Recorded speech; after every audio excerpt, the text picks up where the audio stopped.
우리 다 함께 사도신경 하심으로 우리의 신앙을 고백하겠습니다. 전능하사 천지를 만드신 하나님 아버지를 내가 믿사오며 그 외아들 우리 주 예수 그리스도를 믿사오니 이는 성령으로 잉태하사 동정녀 마리아에게 나시고 본디오 빌라도에게 고난을 받으사 십자가에 못 박혀 죽으시고 장사한 지 사흘 만에 죽은 자 가운데서 다시 살아나시며 하늘에 오르사 전능하신 하나님 우편에 앉아 계시다가 저리로서 산 자와 죽은 자를 심판하러 오시리라. 성령을 믿사오며 거룩한 공회와 성도가 서로 교통하는 것과 죄를 사하여 주시는 것과 몸이 다시 사는 것과 영원히 사는 것을 믿사옵나이다. 아멘. 우리 찬송가 570장, 통합 찬송가 453장 부르시겠습니다. 찬송 570장, 통합 찬송가 453장입니다. 주는 나를 기르시는 목자요, 나는 주님의 귀한 어린 양. 푸른 풀밭 맑은 시냇물가로 나를 늘 인도하여 주신다. 주는 나의 좋은 목자, 나는 그의 어린 양.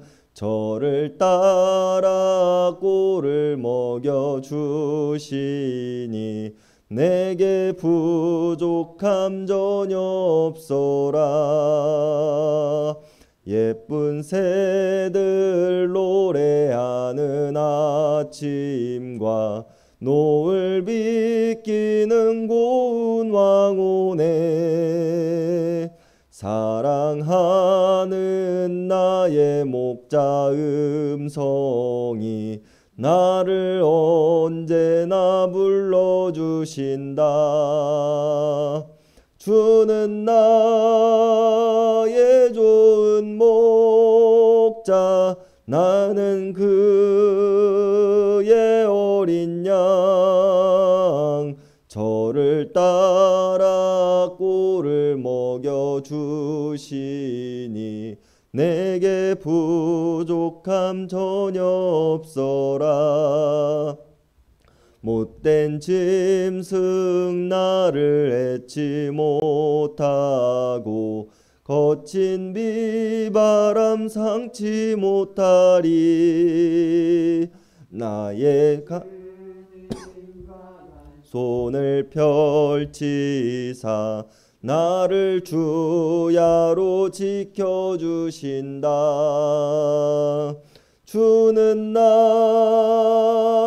좋은 목자, 나는 그의 어린 양. 저를 따라 꼴을 먹여주시니 내게 부족함 전혀 없소라.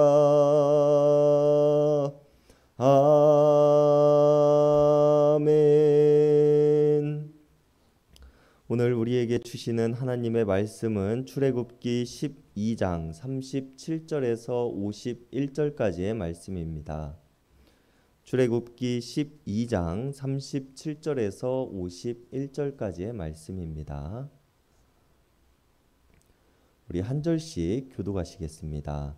이스라엘 자손이 라암셋을 떠나서 숫곳에 이르니 유아 외에 보행하는 장정이 60만 가량이요.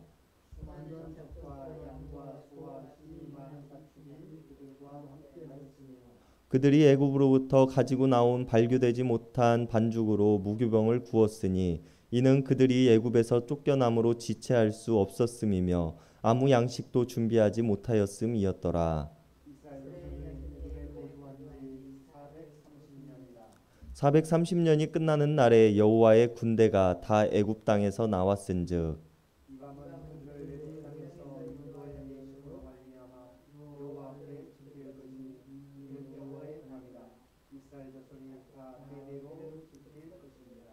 여호와께서 모세와 아론에게 이르시되 유월절 규례는 이러하니라. 이방 사람은 먹지 못할 것이나 거류인과 타국 품꾼은 먹지 못하리라.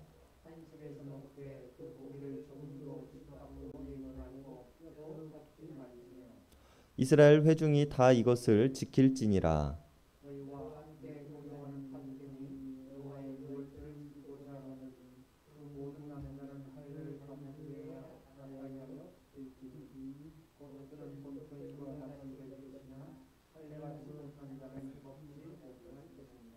본토인에게나 너희 중에 거류하는 이방인에게 이 법이 동일하니라 하셨으므로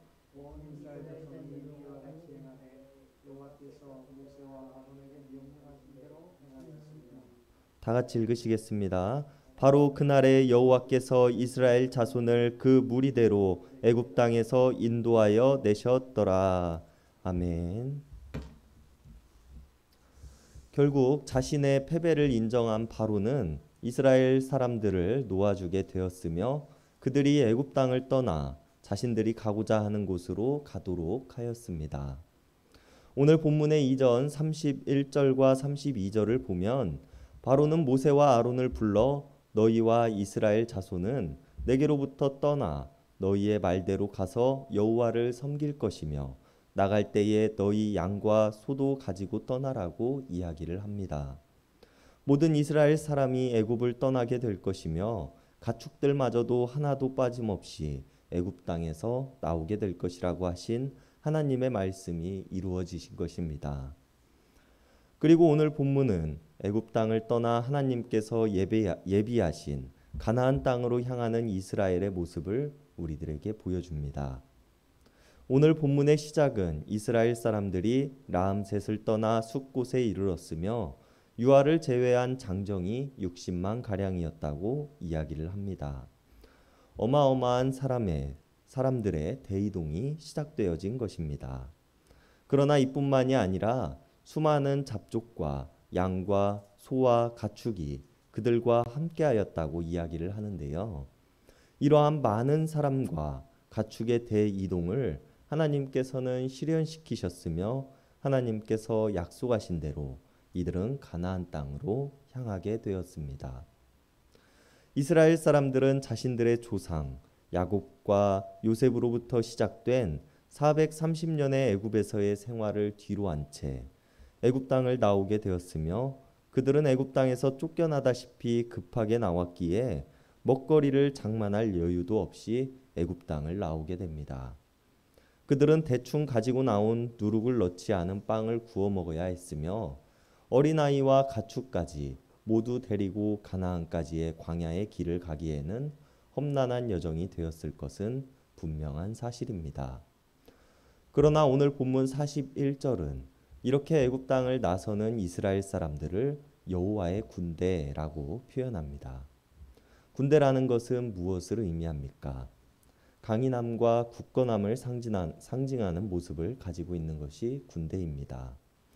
애굽에서의 긴 노예 생활을 한 이들을 급하게 쫓겨나오느라 당장 먹을 것마저도 제대로 챙겨 나오지 못한 이들을 수많은 어린아이와 가축들까지도 챙기느라고 바쁜 이들의 모습을 마치 피난민이라거나 난민의 모습이 더 어울릴 법하기도 하지만 성경은 이들을 여호와의 군대라고 표현하고 있는 것입니다. 이스라엘 사람들을 애굽 땅에서 지키시고 그들을 가나안으로 인도하시는 하나님께서는 여전히 그들과 함께 계시며 여전히 그들을 지키실 것이기 때문입니다. 그리고 이런 하나님과 함께하는 사람들은 겉모습이 연약해 보이고 고난 모습이라고 할지라도 군대와 같이 강하고 담대한 모습이 될 수 있다는 것입니다. 이렇게 애굽 땅을 나서는 모세와 아론에게 하나님께서는 유월절 규례에 대해서 말씀하십니다. 43절부터 시작되어지는 말씀인데요.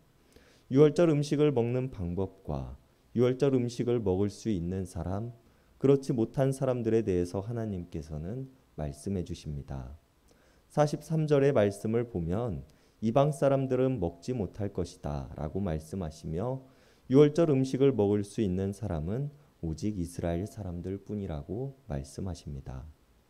그러나 오늘 본문의 시작에서 이스라엘 사람들과 함께 수많은 잡족이 애굽을 떠나 이스라엘 민족들과 함께 가나안으로 향하였다고 이야기를 하고 있는데요.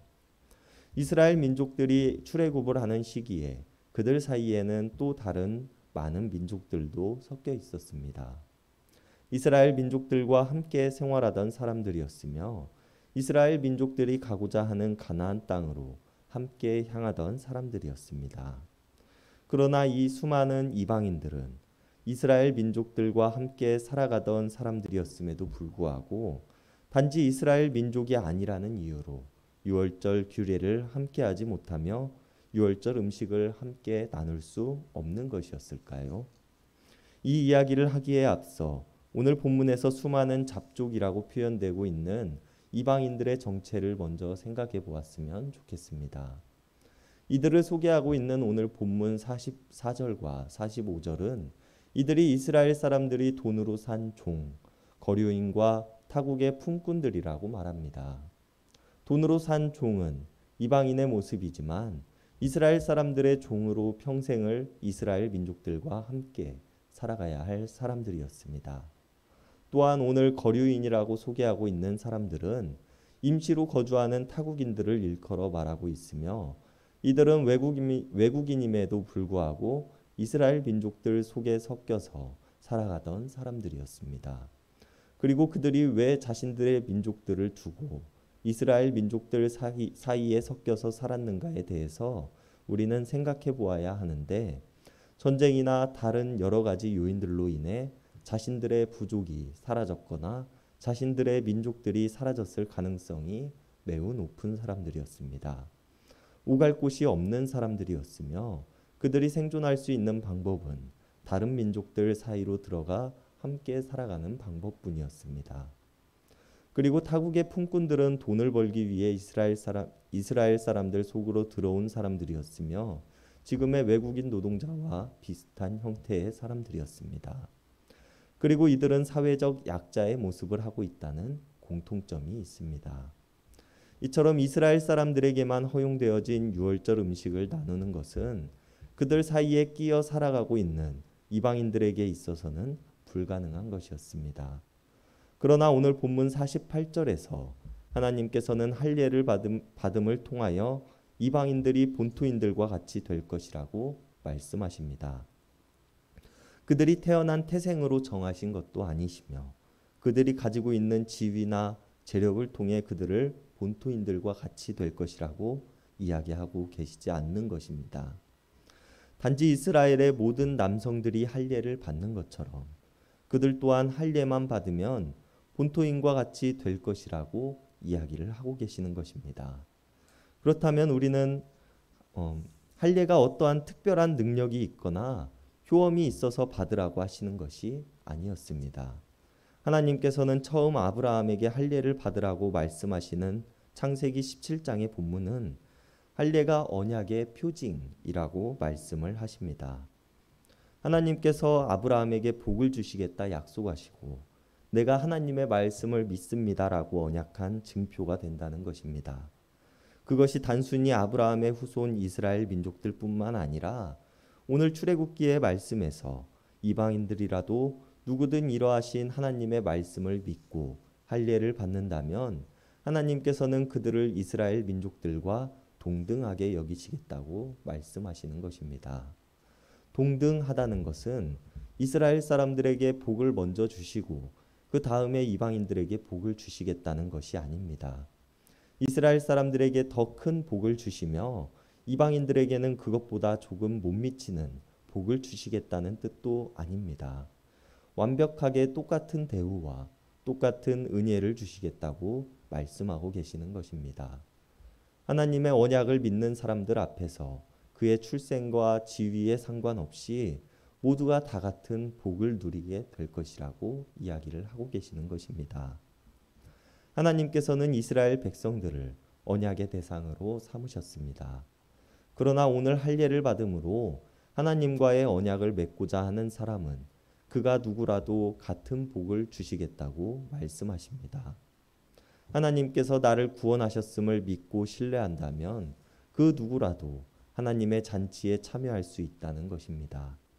구약의 시대에는 할례라는 언약의 증표가 있었지만 지금 우리의 시대에는 몸에 새기는 흔적을 만들지는 않습니다. 그러나 사도 바울의 말에 따르면 우리는 성령님을 통하여 마음에 받는 할례를 받은 사람들입니다. 그리고 우리에게 요구되어지는 것은 아무것도 없습니다. 아브라함이 복을 주시겠다는 하나님의 말씀을 내가 믿습니다 라고 고백한 것처럼 우리들은 하나님께서 우리를 구원하셨으며 애굽으로 가나안으로 인도하신다는 것을 우리가 믿기만 하면 되는 것입니다. 우리가 오늘 이것을 기억하면서 하나님께서 우리들에게 주신 은혜에 감사할 수 있는 하루가 되었으면 좋겠습니다. 이방인들마저도 하나님과의 언약을 맺기만 하면 모든 이들을 동등하게 여겨주신다고 말씀하시는 하나님을 우리가 믿고 우리가 해방되어졌음을 믿으며 살아갈 수 있는 오늘 하루가 되기를 바랍니다. 기도하시겠습니다. 하나님, 죄인된 우리를 구원하시고 우리를 적과 꿀이 흐르는 가나안으로 인도하여 주심에 감사를 드립니다. 우리들의 모습은 초라해 보이고 연약하지만 하나님께서 여전히 나와 함께 하심에 내가 군대와 같은 강인함으로 나아감을 고백합니다. 우리가 작은 자들이지만 우리에게 복을 주시겠다 말씀하시는 하나님을 믿음으로 우리가 나음을 얻고 회복을 얻습니다. 우리의 삶이 복된 삶임을 고백하며 기뻐할 수 있는 우리들이 되게 하여 주시옵소서. 우리를 건져내신 하나님을 찬양하는 자들이 되게 하시고 우리를 인도하시는 하나님께 감사할 수 있는 자들이 되게 하여 주시옵소서. 언제나 하나님만을 내가 믿습니다. 사랑의 예수님의 이름 받들어 간절히 기도드렸습니다. 아멘. 이 시간 우리가 우리 개인을 위한 기도, 이웃을 위한 기도, 교회를 위한 기도, 세상을 위한 기도하는 시간 갖도록 하겠습니다.